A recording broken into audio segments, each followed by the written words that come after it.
Zach here from Busby Outdoors, and welcome to another adventure. Today I'm in whisky smuggling country. I'm in the eastern Cairngorms looking to summit a remote Corbett called Cairn Mohr. Whilst also at it, I'm hoping to discover why this area of Scotland was notorious back in the 1800s for whisky smuggling and moonshine production. As always, hope you all enjoy. So in today's walk, we're in the eastern part of the Highlands, just outside of the Cairngorms, in the Moray region, and we're in the Ladder Hills. Now these hills are famous back around about the 17th and 18th century. They were famous for whisky smuggling, and I'll tell you more about the history of that the further up we get. Right now we're just going to continue along this farm track and then hopefully end up on the open hillside. Also, while we're out here, there's a Corbett which I want to bag within all these hills called Cairn Mohr. So hopefully we'll get that done and get some amazing views while we're at it.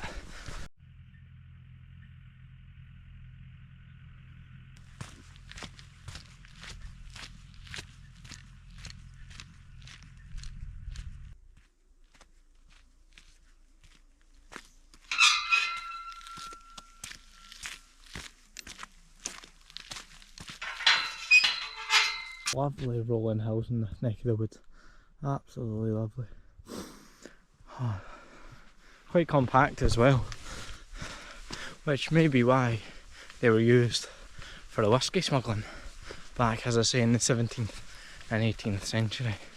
Now the reason that the whisky smuggling picked up during that period was taxation on whisky was increased to an exorbitant amount during that period. People were struggling to make any money out of it because the taxation was so high after all their input costs. So people started the whisky running through these hills to avoid all the tollmen who would take the taxes on the whisky on the main roads. Now it wasn't an easy task, as you can imagine, trying to smuggle casks of whisky over such big hills and distances, but they made it happen, as they would rather the money in their pocket than the taxman's. Now, it was between about 1780 and 1800, which was the main period of this illegal whisky running. This ended about 1800 when they reduced the tax rate on whisky, as they were actually generating no money because the illicit business had become so profitable. They actually reduced the tax laws around the early 1800s, as they were making no money off the taxes because so many locals were participating in the illegal whisky running. The authorities realised if they actually reduced the taxation rate, they would generate a lot more money than what they would if it was exorbitantly high. This led to the illegal whisky running actually dying down just at the start of the early 1800s, as it was a lot easier just to pay the taxes and the profit margins were there for the locals. Whoa.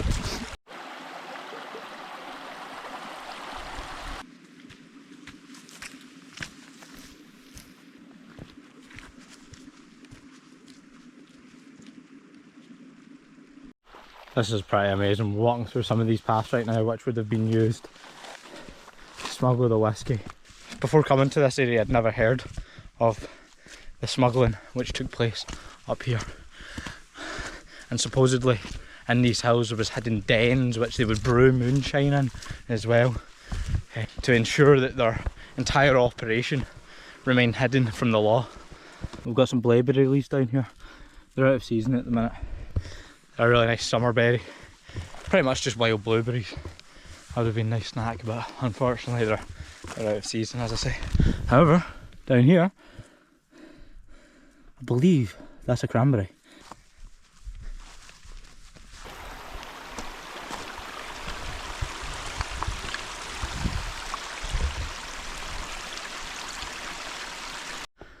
As I look back at what we've come up, the camera doesn't do this justice.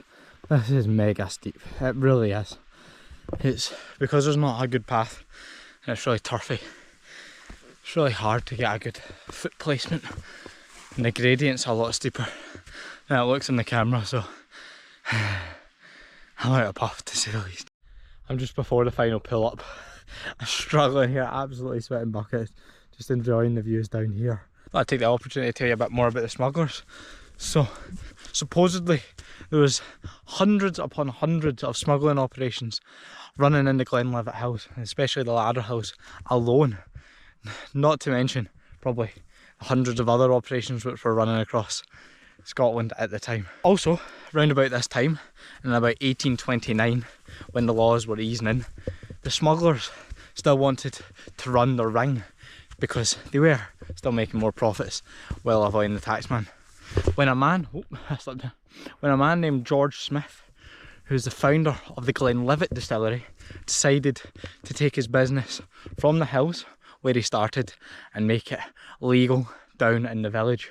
Now, some of the smugglers didn't like this idea because they thought that then this would encourage the authorities to go after them even more, seeing as some of the well-known smugglers were going back to the legal side of things. Smith was really paranoid about this, and the story goes he was ambushed on several occasions and had to carry firearms to protect himself from some of the more hardcore smugglers who wanted to take him out, as they were taking away business from their illegal dealings. Glenlivet whisky from this area, which was brewing in these hills, was also known to be exceptionally smooth whisky, and it was really sought after in its time period by nobles and rich folk, especially down in the cities such as Edinburgh and London. They would send ponies up here into the hills to collect casks and bring them back down for the nobles to enjoy. To disguise their illicit transit, they would fill their carts with the whisky barrels, caskets, the like, cover it with peat and moss, and pretend that it was just used for fueling houses down south. This is how they managed to get the carts all the way down to the likes of Edinburgh and Glasgow and London undetected. The Excise Act of 1823 came into play. This reduced the taxation rate on whisky and distilling, which made smuggling a lot less profitable than it originally became. Smugglers were having to spend a lot of money on bribes and on the long distance transit which they had to use by the ponies to smuggle their booze. So after 1823, smuggling genuinely died down and everything became more legalised and mainstream. When the Act came into play, all the smugglers eventually decided to leave Ladder Hills, and then they brought their business down out of the hills and made them legal. Now the Cairngorms has the highest concentration of whisky distilleries in the world.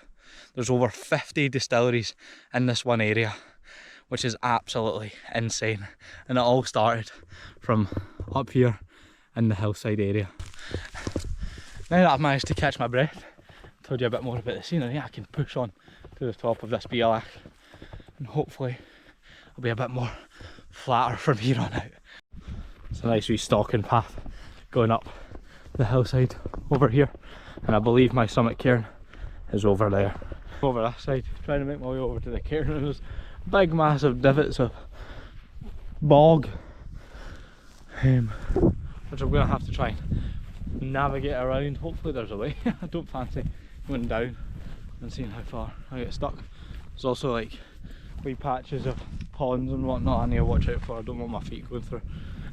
That would be rather unpleasant. I just stopped for a second, put my gaiters on because it was really boggy and I don't want my boots filling up or my trousers getting too mucky if I go straight into a bog. So put the gaiters on, stop that from happening. Why have I ended up here? Why have I ended up? Look at this. It's like the eternal bog. What is going on? I'm gonna chance my luck. I'm gonna step down onto it and let's see if I do any sinking. Whoa. No, we're not. Oh, thankfully. Look at this, it's so barren and boggy. I wonder if this was always used for maybe a peat bog site. Back in the day they would harvest peat bog here. Maybe that was for the distilling back in the day when they used to make the whisky up here. Could be. This is the slowest part of my journey. From coming over at the top of the BLAC to now, it's been absolutely slow going when this sappy moss It's horrible. I would have not liked to be a whisky smuggler back in the day, having to transport kegs and ingredients over these hills. Oh, I'm sure the ponies and the donkeys had hard work as well. This is absolutely brutal. Oh, I've had hill walker's nightmare. I've just been full summited a belter. Just came up this from down there onto this, but I thought this was the summit. No. At least it's just over there. I can see the cairn at least. I've not been that badly full summited. The summit of Cairn Mohr. Highest hill in the ladder hills. The smugglers' hills as I'll call them. Got a lovely view over there, and don't have the camera pick up. There's a big smoke plume over there. My guess is it's probably people burning the heather to keep the tick population under control. At least that's my guess. I think my route will eventually take me over that way, but right now I'm going to chill by the cairn, get another layer on because it's a wee bit breezy up here, and get some food.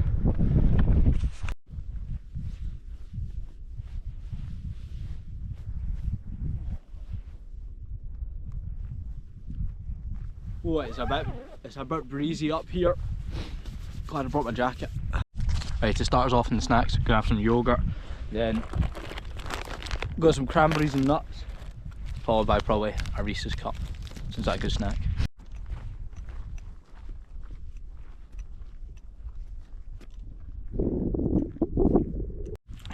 Oh, it's got absolutely biting cold. I had to put the down jacket on, as you've seen, stuck a hat and my gloves on as well.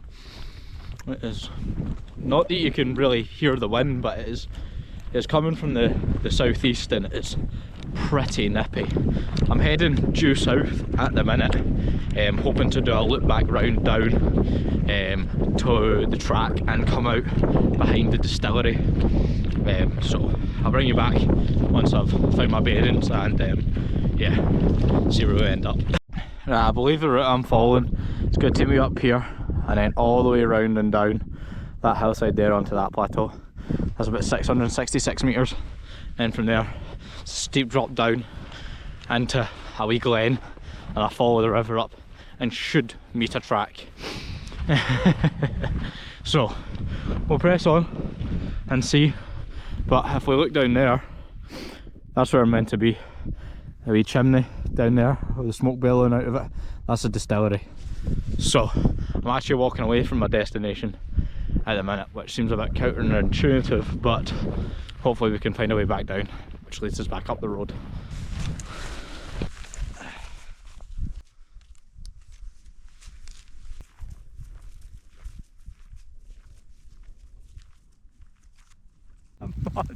That is insane! Look at the height of the trekking pole. Look at the height of it. That's up to my chest. That's up to my chest. And it's there. Oh my lord. That is why, folks. Please tell me. Oh, I've just lost half my trekking pole. Well, folks, I've just tried to submerge my hand as far as I could into that bog, and I cannot find the end of my pole. It's that deep. I'm an idiot for doing that. I mean, it went in to begin with, but I then was demonstrating what would happen if you were to fall in that bog. You would go chest deep, and now I've lost the bottom of my pole. So the things I do to show you what could happen, and now I'm completely and utterly covered in bog juice and lost half my pole. I'm gonna have one last poke about, but I think it's game over. I hope you can buy ends. I mean, this is a lecky pole, so I hope they sell different parts, but this entire section, this entire thing, which is meant to be solid on the pole, has been completely and utterly sucked off. That's how much force is under there. That is insane. I was also a wee bit apprehensive of sticking my hand down in case I felt something that I just didn't want to feel. But I did anyway. And there's nothing down there, unfortunately. Right, folks, well, I've left the scene of the crime right there where the hill has swallowed half my trekking pole. So now I'm walking like that. And now, see what happened? I was actually like gobsmacked. I'm not even, well, I'm angry because it means I'm going to have to fork out for another pole now. But at the same time, it was pretty funny. You have to admit. I'll just pull it out and it's just not there. Now my arms got like covered in bog spores. All my hair's turning furry and I've done the side of my down jacket in as well. Trying to get it back. I'm absolutely covered in bog juice now. So it's not been the best end to the trip. However, if I do direct your attention over there, see the scarring on the hillside. That's the burning of the heather which we seen earlier. It's actually a really big patch. That's the biggest patch I've seen for a while. Anyway, I'm going to get off this hill so I can get back down and look at ordering spare parts for this pole. Current situation in the middle of nowhere, mate. That's it. We're literally in the middle of heather. Oh, this is why Corbetts are questionable sometimes, especially the more remote ones. They just have no paths. You just have to old school fashioned it with one pole at this rate. 2 poles would have been good. Ah well. Oh, it's a good story. Navigated the cow field, past this old, there's a watermill there, an old farm, appears to be. I'm back on the track. Right folks, that's me nearly back at the distillery. I'm going to end the video here. If you enjoyed the video, learned a bit about the history of this area, because I certainly did researching the topic for coming up to this neck of the woods. We managed to summit a Corbett, which was absolutely amazing. We're one trekking pole down, but that's not to worry, because it was a good day nonetheless. As always, hope you enjoyed. Like the video if you did, subscribe if you haven't already, and as always, have your climbs to Binion. See you in the next one.